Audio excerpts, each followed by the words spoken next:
Welcome, parents. My name is Heather Clark, and I'm your child's 8th grade ELA teacher this year.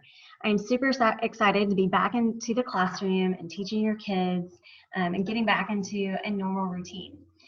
I just want to go over a couple of things that I've shared with your students on our first couple of days back together. All of this information can be found on my syllabus, which your students should have in their binders, and it is also located on my Google Classroom page under the Materials tab. So the first thing I want to share with you is my contact information. If you ever need to get in contact with me, you can email me at heather.clark@sumnerschools.org or heather.clark@sumnerk12.net. You can also find my contact information on the TW Hunter website. Just find my name, click on it, and you should see my information. I try to respond pretty quickly back to emails.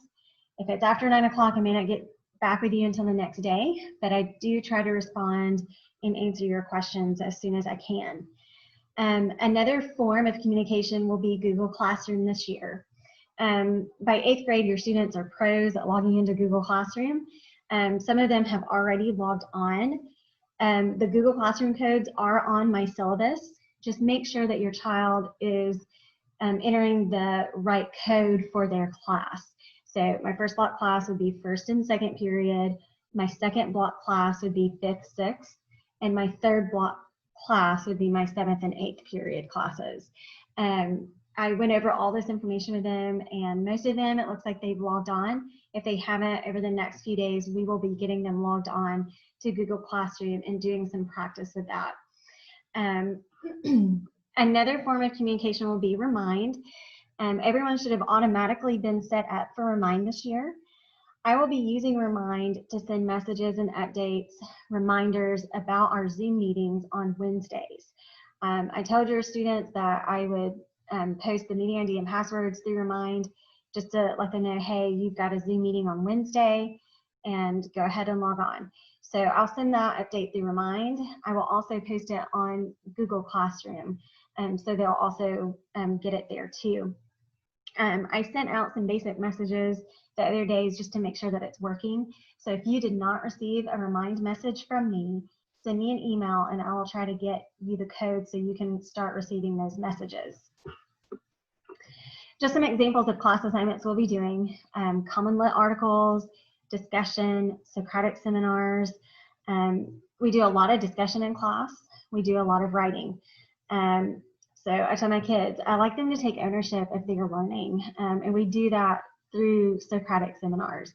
They read a text, they analyze a text, and then we can have some rich conversations over that text by doing those Socratic seminars. And by the time we're finished with that, we're usually ready to write about it. So that's kind of how my classroom is set up, and the kids enjoy it. So those are some examples of some assignments they'll have. Google Classroom assignments will also be required this year, and that's a little different from in the spring. Some of those assignments were optional, but now in the new year, those assignments can be taken as homework or classwork grades.